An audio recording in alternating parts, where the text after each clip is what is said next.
Vasco está muito perto de anunciar o seu novo treinador para a temporada 2023. Trata-se do argentino Ramon Dias, ex-atacante e ex-treinador do Al Hilal da Arábia Saudita, treinador que foi, inclusive, vice-campeão mundial com o Al Hilal, eliminando o Flamengo nas semifinais do último Mundial de Clubes, perdendo a decisão para o Real Madrid. Notícia foi dada hoje pelo GE, notícia da Emanuele Ribeiro, Marcelo Baltar e do meu amigo, meu primo, Tébaro Schmidt, que deram em primeira mão. Hoje, por volta de 2 horas da tarde, mais ou menos, uma e pouquinha, saiu a notícia, a confirmação do acerto do Vasco com o treinador. A informação que eu tenho, inclusive, é que o treinador chega amanhã de manhã ao Rio de Janeiro, cerca de 9h30, 9h20 da manhã, ele está chegando no Galeão para assinar contrato com o Vasco, acertar tudo e ser anunciado oficialmente como novo treinador do Vasco. E aí, a partir do momento que surgiu essa, não a confirmação ainda oficial, mas essa notícia da concretização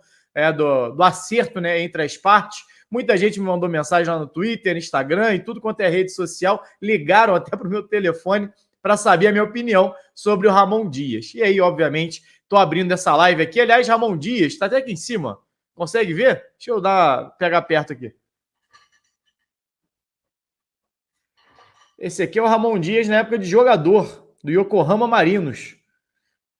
Mini craquezinho do Ramon Dias. Nunca imaginei que eu ia ter um mini craque de um técnico do Vasco e, por acaso, agora tenho, caso realmente se confirme que na minha coleção eu já tinha o mini craque do Ramon Dias. Ele que, como jogador, iniciou a carreira no River Plate, depois foi atuar na Itália, passou no Napoli, Fiorentina, Inter de Milão, retornou, depois passou no Mônaco da França também, jogou Copa do Mundo, em 82 fez gol no Brasil, vitória do Brasil por 3-1 sobre a Argentina, aquele jogo que o Júnior dá a sambadinha, né, faz o terceiro gol do Brasil, ele acaba fazendo o gol de honra da Argentina naquele jogo.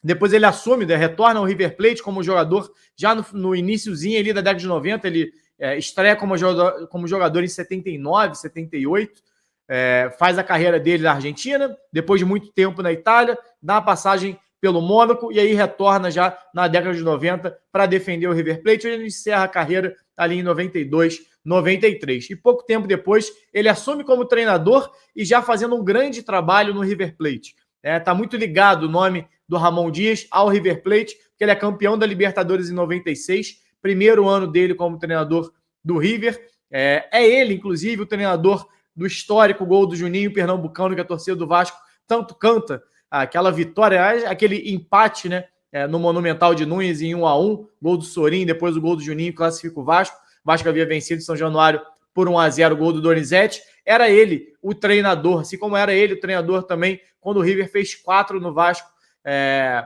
pela Supercopa dos Campeões, aquele 2-0 em São Januário, que o Edmundo dá a cotovelada no Burgos. Era o Ramon Dias, inclusive, treinador daquele time, que foi campeão da Supercopa dos Campeões também naquele ano. Ganhou 7 vezes entre a abertura, o famoso apertura e clausura, né, da Argentina, venceu 7 vezes. Então, um treinador histórico, depois ele passa pelo São Lourenço, passou pelo Libertad do Paraguai, foi técnico da seleção paraguaia em 2014, 2015, não fez uma grande passagem pelo Paraguai, e aí assume lá em 2016, 2017 o Al Hilal pela primeira vez, que foi a última equipe dele. Ele chega a ter uma contratação pelo Botafogo, acaba não ficando no Rio de Janeiro, retorna, inclusive, para o mundo árabe, ele passa pelo Al Nassr dos Emirados Árabes, passou pelo Pirâmides do Egito. Enfim, nos últimos anos, a maioria dos trabalhos do Ramon Dias foram em equipes do Oriente Médio. Ele estava no Al Hilal, que é um dos principais times da Arábia Saudita, era o campeão continental, tanto que foi ao Mundial de Clubes, eliminou o Flamengo. Não foi campeão da Liga Árabe, que eu, inclusive, sou comentarista, comentei nessa última temporada, a reta final ali do campeonato, mas muito por conta exatamente dessas disputas paralelas do Al Hilal. Foi mais uma vez finalista continental, acabou perdendo a decisão deixa eu só lembrar aqui, para o Urawa Red Diamonds do Japão, acaba perdendo o título ali na decisão e ficou muito focado nessa disputa e acabou abrindo um pouco mão do campeonato árabe, e aí o Al Hilal, se não me engano, ficou em terceiro colocado na Liga Árabe, e agora ele acaba saindo. Então, é um treinador com muita experiência no futebol, por ter sido um jogador de seleção, um jogador que jogou na Europa durante muito tempo, um jogador que virou ícone, inclusive, do River Plate, se tornou um treinador vitorioso, ou seja, dentro de campo vitorioso, fora de campo vitorioso. E eu acho que nesse momento do Vasco, a gente já tinha falado sobre isso aqui em outras lives, não sei se dá para dizer que é o melhor nome, é o nome ideal, mas é o perfil que mais me agrada, que é um perfil de um cara mais experiente, é um perfil de um técnico que vem de fora. Eu acho que nesse momento conturbado do Vasco, qualquer nome brasileiro que chegasse, ia chegar com uma rejeição muito grande. Não por ser um técnico ruim, mas acho que o torcedor, desde que virou SAF, desde que o Vasco criou a sua SAF e vendeu sua SAF, ficou com essa expectativa de vir um nome de fora, de vir um nome de peso. E acho que o mercado nacional não tem esse nome de peso, a não ser que convencesse o Tite a comandar o Vasco. Mas acho que não seria, e nem o Tite talvez fosse unanimidade, porque, afinal, nenhum técnico de seleção brasileira é unanimidade em momento algum de sua carreira. Então, você trazendo um técnico de fora, poderia ser até outro, além do Ramon Dias. Eu acho que era o caminho ideal para o Vasco, porque é um cara que vai chegar com menos pressão, com menos rejeição. A pressão está no Vasco, não está no treinador. Ele vai entrar num lugar de pressão naturalmente, mas com uma rejeição menor do que acho que qualquer outro nome que viria. E aí eu vejo também uma mudança de direcionamento. Paulo Brax tinha prometido isso, falado sobre isso, mas não tinha tomado nenhuma atitude ainda. Porque era muito claro, quando o Vasco trouxe o Barbieri, que a ideia, o foco era... Aliás, não só pela chegada do Ramon Dias, não, mas o Medel, o Michael, a gente está vendo um perfil diferente. Resta saber se vai dar tempo, né? Porque o Vasco já larga muito atrás nesse brasileiro. Se o brasileiro começar agora para o Vasco já começa muito atrás. Então tem que ver se ainda vai dar tempo de reencaixar esse novo Vasco, que na teoria me parece ser uma tentativa de um Vasco um pouco mais experiente. Era um Vasco mais leve, menos físico, e a gente começa a ver alguns jogadores mais físicos chegando, Medel, Michael, eu não estou falando de estar no auge físico, mas jogadores de duelo, de embate. O Vasco era um time que perdia muito segunda bola, primeira bola, porque tinha deficiência no jogo aéreo, porque tinha dificuldade na disputa realmente ali de meio campo, a disputa mais física, um time muito, muito leve nesse sentido. E aí começam a chegar algumas peças que precisam ou tendem a equilibrar um pouco mais esse elenco, apesar de eu achar que ainda chega muita gente para o setor defensivo e ninguém, pelo menos até agora, para o setor ofensivo. E a chegada do Ramon Dias é um treinador que serve de referência para esses jovens. O Barbieri era um treinador acostumado a trabalhar com jovens, mas não era um cara de carreira consolidada. E também acho que nenhum outro treinador brasileiro, por mais consolidado que fosse, o Abel talvez fosse a ideia do Abel ser essa referência.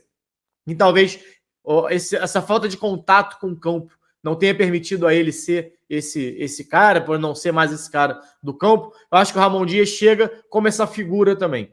Então é um treinador vitorioso, um jogador vitorioso, um cara que conhece muito de futebol. E eu escutei de muitas pessoas, até falei isso hoje com alguns amigos que me perguntaram sobre a questão do Ramon Dias.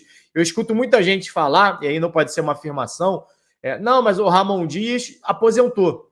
Ramon Dias não é mais treinador. Quem toca tudo agora é o filho dele, a comissão técnica. Ótimo. Sem problema nenhum. E eu não vejo problema nenhum nisso.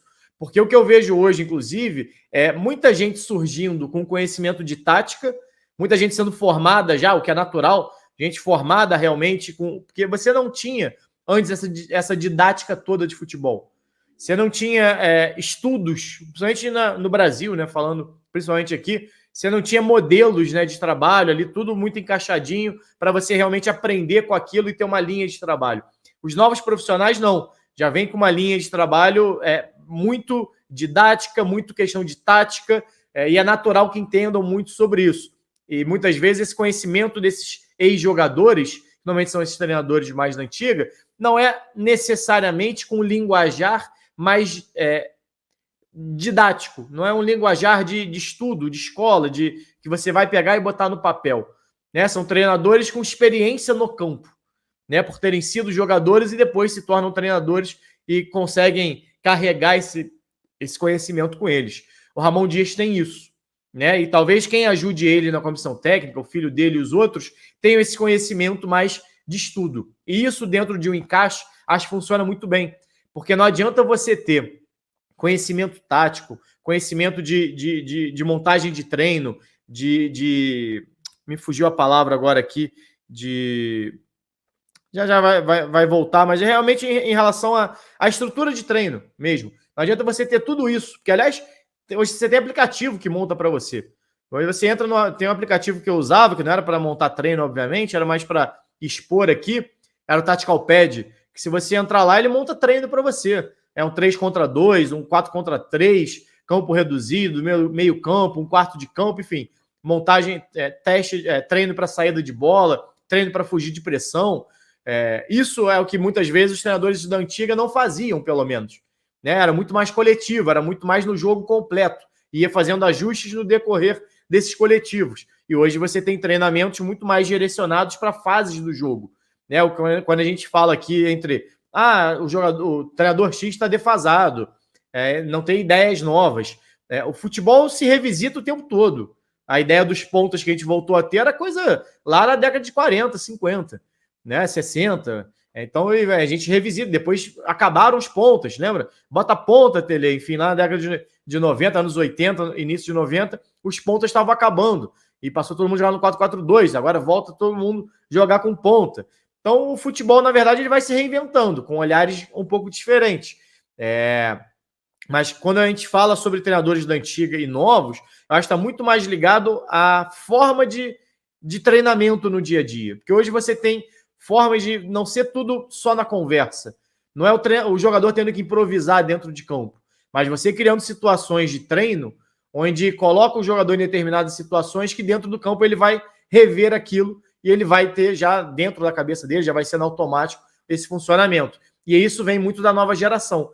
Então, não me incomoda o fato, caso seja realmente real, essa ideia de que o Ramon Dias já não é mais o treinador, né? Que ele tem uma equipe por trás que cuida muito mais dos treinamentos e ele serve muito mais como um gestor. E eu vejo isso como um encaixe perfeito, na verdade. Porque não acho que vai chegar só ele. Eu acho que junto dele vem todo mundo com ele. Então, na verdade, o que você tem ali, e isso no futebol é fundamental, são várias pessoas trabalhando em volta disso. É um trabalho multidisciplinar, que no futebol tem que ter. Né? A gente foca muito na figura do treinador, porque é o cara que está na beira do campo. Mas muitas vezes você tem... Não é à toa que você tem vários auxiliares, 3, 4 auxiliares, preparador físico, fisiologista, o analista que é só do time, tem um analista que é do time adversário, a gente fala muito em scout, né, em analistas, mas tem vários tipos de analistas. Tem o cara que analisa, às vezes, só individualidades dos jogadores para corrigir a forma de dominar, a forma de finalizar, para tentar a forma de se movimentar. Olha, você está se movimentando sempre assim, você pode atacar o espaço tal, de fazer correções ali, uma análise de desempenho dos próprios jogadores, não só de adversário ou só de contratação, enfim. Então você tem muitas pessoas trabalhando no futebol. Então eu entendo a chegada do Ramon Dias, chegando todo mundo junto também, né? Chegando toda essa equipe, como fez com o Luiz Castro. O Luiz Castro fala muito bem quando ele sai do Botafogo. Ele, olha, o Botafogo não depende de mim. Nós iniciamos um trabalho aqui, não fui só eu. Tem várias pessoas trabalhando aqui. Eu sou uma dessas pessoas. Eu posso ter sido o cara que conduziu de uma certa maneira, dizendo o que a gente precisava fazer, como a gente precisava fazer. Mas isso continua, o trabalho continua aqui dentro. Porque existem outras pessoas trabalhando. Né? Já tem algo acontecendo, já tem algo andando. Então eu imagino que a tentativa hoje do Vasco seja, com o Ramon Dias, seja essa. Né? De criar uma estrutura hoje de futebol que se torne independente, né, de treinador, que ele chegue realmente para, olha, a gente precisa disso aqui. E aí tô falando até de estrutura de CT. O próprio Luiz Castro, quando ele sai do Botafogo, ele fala sobre isso. Ó. Agora a gente tem campo para treinar, os campos estão direitos, a nossa sala de musculação está funcionando muito bem, porque às vezes são coisas básicas e que interferem em resultado de campo, que a gente não vai chegar aqui e analisar porque a gente não tem esse acesso.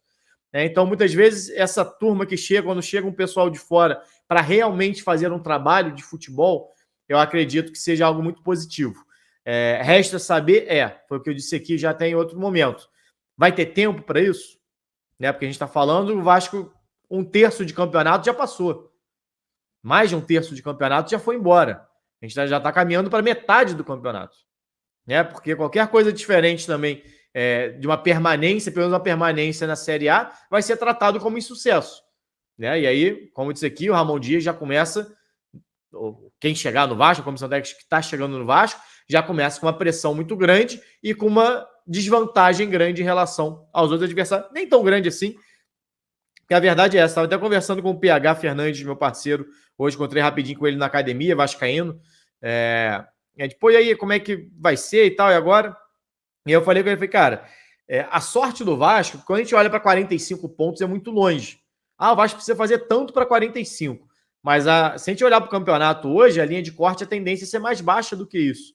Então você vê ali, na verdade, a diferença de pontos muito pequena. 2 rodadas no máximo, para você sair ali dessa situação. Então não é algo tão difícil, não é algo tão distante. Mas precisa ter trabalho, precisa ter um trabalho sólido, precisa ter um trabalho para ontem. Para ontem. Acho que a questão é essa. Demorou muito para se entender a necessidade que o Vasco tinha. E não acho que seja só a chegada do Ramon Dias esse diferencial.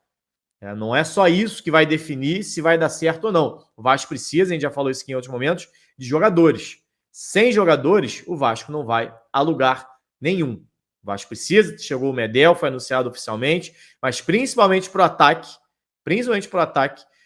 precisa ainda muitos jogadores, e tenho certeza que o Ramon Dias vai cobrar isso também.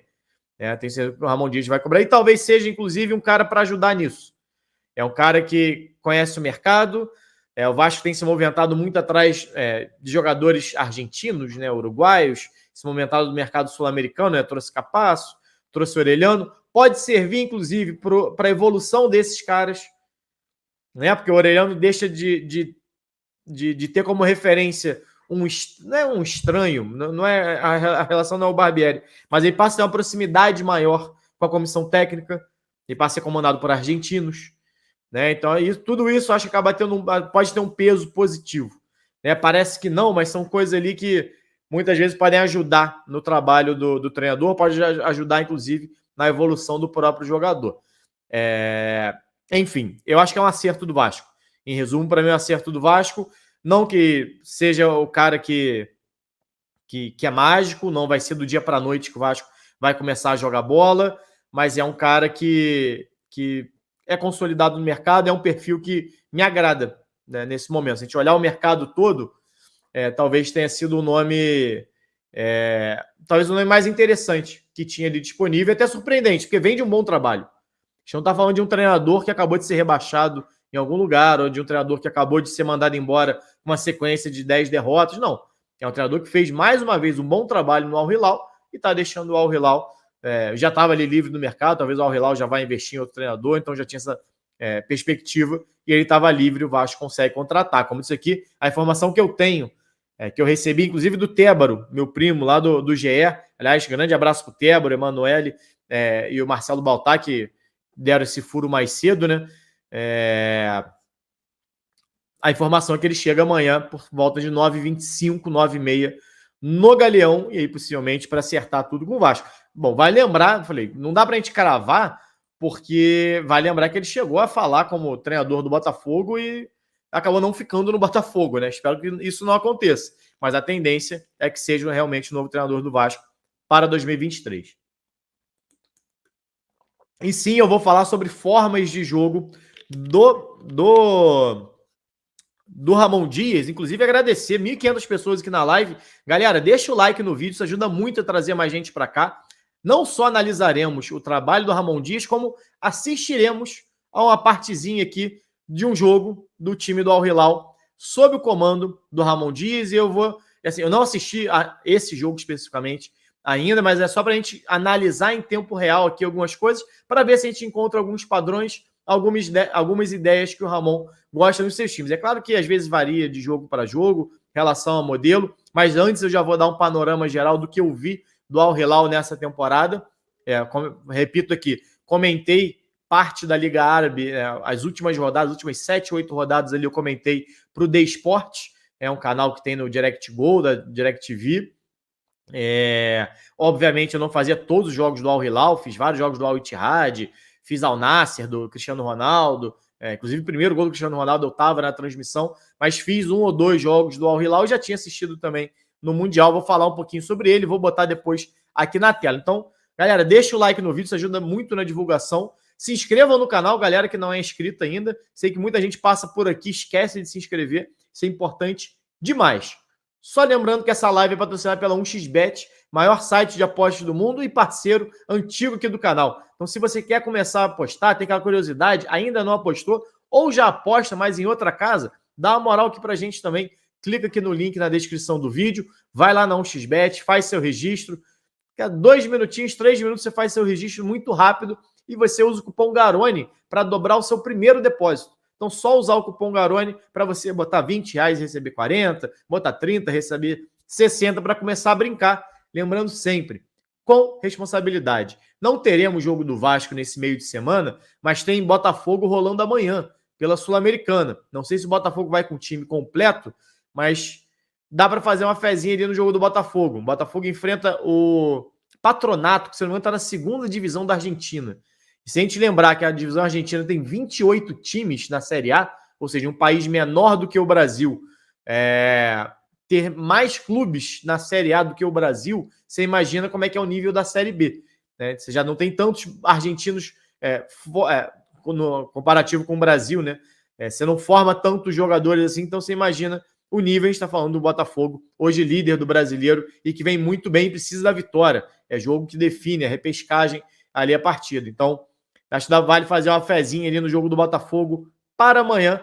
Quem não tiver segurança na vitória do Botafogo, pelo menos apostar em mais de um gol no jogo, é o que tem tido em jogos do Botafogo, principalmente na Sul-Americana, onde o time até tropeçou ali, né, perdeu a chance de avançar direto, mas é um time que tem tudo, inclusive, para brigar pelo título, pelo momento que vive. Então, galera, vai lá na 1xBet e confere, usa o cupom Garone, faz a sua fezinha lá no Botafogo ou em qualquer outro jogo que você quiser. E aproveita e compra o livro 1898 em diante, livro que conta a história do Vasco, desde os camisas negras até agora. Aliás, passa por Ramon Platero, técnico argentino também do Vasco, um dos maiores técnicos da história do Vasco. A gente conta a história dele lá no livro também. É um dos personagens, um dos muitos personagens que a gente fala lá no livro. Então, só clicar aqui no segundo link ou no terceiro link. Tem um link do Mercado Livre e um da Shopee. Shopee normalmente está com frete grátis. Para a galera que mora fora, longe do Rio, é uma mão na roda, porque sai muito barato o frete para vocês. Quem mora no Rio sai de graça e no Mercado Livre está com desconto de 14%, se eu não me engano. Então, clica aqui embaixo, vê o que é melhor para você e garante seu livro. A primeira a caixa de livros já foi. Mandei um hoje, tem outro para preparar para amanhã. Então, já os livros vão dar uma zerada também, talvez só volte lá para dezembro. Então, corre lá e aproveita. Bom, deixa eu falar um pouquinho agora da forma de jogar do que eu vi do Ramon Dias. É claro que eu não tive tempo ainda para fazer uma análise minuciosa do trabalho do Ramon Dias. Né? Pode ser até que eu faça durante a semana, se eu tiver um pouquinho mais de tempo, até aquele vídeo que eu sei que a galera gosta, que eu boto algumas imagens, eu vou até tentar fazer aqui, talvez até use um corte depois, enfim, não sei. Se ficar bom aqui, a gente dá uma sequência depois. Mas, cara, como é que jogava o Al Hilal, pelo menos no que eu vi na Liga Árabe? É claro que tem muito questão de contexto, jogar lá é uma coisa, você tem questão de elenco, o que você tem disponível, o que você não tem, mas era um time que jogava pensando em ideias de jogo, pressionava sempre o adversário no campo de defesa, marcação alta era uma das coisas que o Al Hilal fazia muito bem, inclusive o primeiro gol do Al Hilal contra o Flamengo, sai de pênalti, mas de um roubo de bola já na entrada da área, em cima da Arrascaeta, se eu não me engano. Se não me engano, é o Marega que acaba roubando a bola e abre para o Vieto. Vieto sofre o pênalti do Mateuzinho. O terceiro gol do Al Hilal sai numa jogada em transição, roubando a bola no meio campo e acelerando também. Uma bola, se não me engano, até o Michael que rouba. Não lembro agora qual foi o jogador certo, mas lembro que foi uma jogada em transição também. Isso é característica do time do Al Hilal. E ele gosta de jogar no campo adversário. Até separei aqui rapidinho para gente o mapa de calor do Cuejar. Cuejar, que na época de Flamengo era muito mais um primeiro... continua sendo um primeiro volante, mas era um primeiro volante que ajudava, que pegava essa bola lá entre os zagueiros, lá embaixo, né, lá na primeira linha. Pegava lá quase dentro da área para fazer a saída de bola. E lá no Al Hilal, se a gente for ver... Deixa eu só botar na tela aqui. Esse aqui é o mapa de calor do Cuejar nessa última temporada.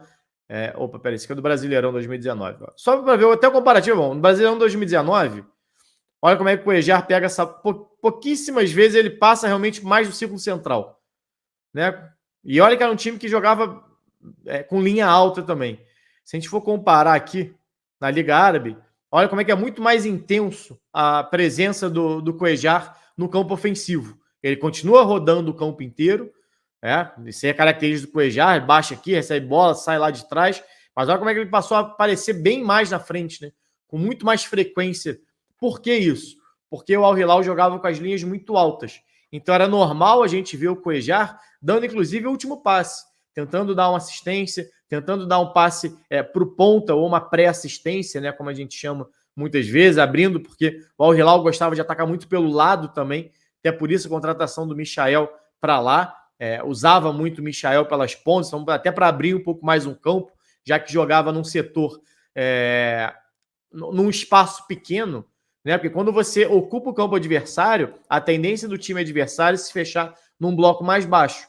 Então você não tem muito espaço para acelerar o jogo. Então, para você conseguir gerar espaço, muitas vezes os treinadores abrem bem seus pontas, joga lá para cima da linha lateral praticamente, para obrigar a marcação. Ou a ficar plantada e dar liberdade para esse jogador, ficar plantada marcando zona e deixa esse ponta com liberdade para receber a bola, ou então sai o lateral, por exemplo, da linha de 4, para ir lá na ponta caçar esse jogador mais aberto. E aí gera espaço entre as linhas. Então era uma das ideias do Ramon Dias, trabalhar dessa maneira, ou recuperando a posse e acelerando o jogo, ou então quando tinha que fazer um ataque mais posicional, abrindo bem esses pontos e controlando bem o jogo já dentro do campo de ataque. Por isso que eu usei o Cuéllar aqui como referência, por ser o primeiro volante. Não era um primeiro volante que não passava do meio campo. Pelo contrário, você vê que a intensidade de passe dele no campo de ataque ou no campo de defesa era praticamente a mesma coisa. Porque ele aparecia o tempo todo ali, porque o time estava jogando por ali. Então ele circulava essa bola. E isso é uma característica que o Barbieri tentou implementar no Vasco. A gente viu o Léo, por exemplo, zagueiro, toda hora saindo para construir. A gente vê até hoje. Faltava o volante ajudar muito nisso. Poderia ser o Andrei. E o Andrei não fez bons jogos. Chega o Medel agora, que é um bom passador. Não é um cara com a qualidade do Cuéllar no passe, por assim dizer, mas é um cara que controla bem. É um bom passador. É um cara que acerta 90% dos passes. É um cara que circula bem essa bola. E aí você tem o Jair também para ser um cara talvez um pouco mais incisivo ali por dentro. Os times o Al Hilal, pelo menos, jogava mais num 4-2... Não é nem um 4-2-3-1, era mais um 4-4-2, na verdade. Porque o Vieto, eu via muito mais como um segundo atacante do que um 10. Era um cara que jogava bem próximo ali por dentro, jogava numa posição bem colada ali no centroavante, né, no Marega. E aí você tinha o Michael bem aberto de um lado e tinha o Salem, se eu não me engano, aberto pelo outro. Salem Aldazari, é isso mesmo. Tinha o Salem Aldazari aberto de um lado, o Michael aberto do outro em muitos momentos, ou o Matheus Pereira, quando jogou por lá também. E aí por dentro o Igalô, ou Igalô e Marega, ou então em alguns momentos o Vieto também jogando ali junto com o Igalô ou com o Marega, enfim. Eram algumas opções que o Al Hilal tinha. Ou jogar com o segundo atacante ou com 2 centroavantes. Isso aconteceu diversas vezes. Então era muito mais uma estrutura de 4-4-2. E aí por dentro aí você tinha o Cuéllar e tinha o Carrilho. É o Carrilho? Se eu não me engano. O André Carrilho, que foi ponta já. Peruano. Jogou muito tempo como ponta e conforme o tempo foi passando virou mais um meia direita em alguns momentos, um segundo homem ali de meio campo e o Cuéllar um pouco mais centralizado. Algumas das opções da forma de jogo desse time do Al Hilal.